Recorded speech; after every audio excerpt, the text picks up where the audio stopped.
La justice de Dieu est ce qui est devant nous. Bien avant le temps d'Abraham, depuis le temps d'Abel, et en poursuivant tout au long des Écritures, la question primordiale est celle de la justice qui vient de la foi. La pensée de Dieu pour son peuple est que les siens se maintiennent dans cette position, qu'ils soient là comme placés devant lui et revêtus de sa propre justice. Quel état d'être dans cette réalité! La justice même de Dieu nous enveloppant, de sorte que, tandis que Dieu nous regarde, il ne voit rien d'autre que sa propre justice, rien de ce que nous sommes par nature. Oh, ne pensons pas, bien-aimés, que ce soit trop élémentaire.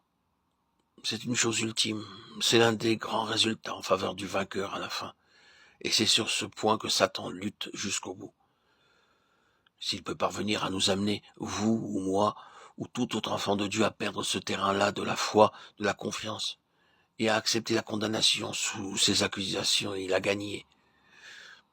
Mais s'il lui arrive de rencontrer un enfant de Dieu qui, malgré toutes les accusations, toute la provocation de la nature et tout ce que Satan, le grand dragon rouge, dans sa furie, sa cruauté, sa haine, son accusation et son pouvoir peut produire sur lui, n'en tient pas moins son terrain dans la foi et dit, oui, tout cela peut être vrai. Cependant, aux yeux de Dieu, à cause de la foi en Christ Jésus, je suis participant de sa justice même. Alors Satan est défait. C'est cela le vainqueur. C'est une question d'état par la foi. Que recherche Satan en ce qui nous concerne? Nous détruire. Non pas de la façon dont nous le pensons parfois. Il a un seul centre à sa cible, et c'est la foi. Celle qui a trait à la justice de Dieu en Jésus-Christ. C'est là son objectif. Et c'est la raison pour laquelle la justice est comparée à une cuirasse.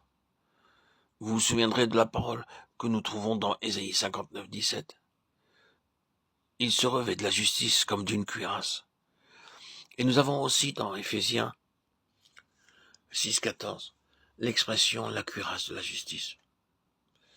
Ici, voyez-vous, les parties vitales de notre constitution spirituelle sont impliquées. La cuirasse de la justice, c'est la protection du cœur. Mais que voulons-nous dire par la protection du cœur? Eh bien, considérons un ou deux passages, nous verrons aussitôt ce que cela signifie. Dans la lettre aux Hébreux, c'est très clairement expliqué d'une autre manière. C'est un symbole pour le temps présent.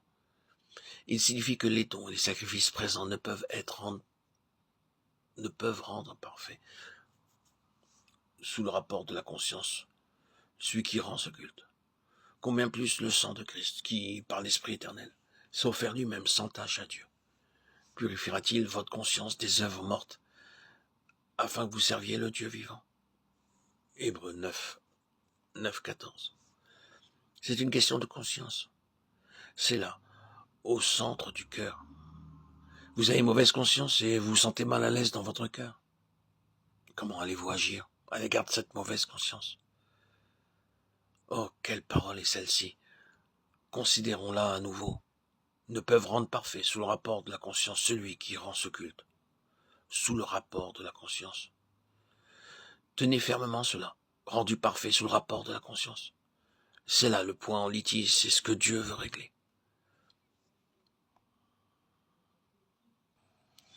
Y a-t-il eu un homme qui ait pu lancer au monde un défi de la sorte? Car tu ne livreras pas mon âme au séjour des morts. Tu me permettras pas que ton bien-aimé voie la corruption. Acte 2, 24, 27. Le sang de Jésus-Christ est l'équivalent de la justice même de Dieu. Et Satan est opposé au sang, car il représente la justice. La propitiation de ce précieux sang,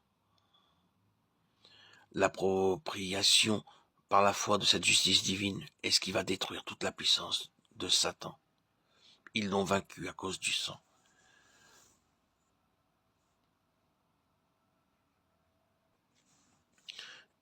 Ils l'ont vaincu à cause de la justice qui vient de la foi. C'est là la parole de leur témoignage, une cuirasse protégeant la conscience même, la défendant. Nous pouvons la défendre, nous protéger par la cuirasse de la justice, sa vie incorruptible qui est devant Dieu, en notre faveur, par la foi.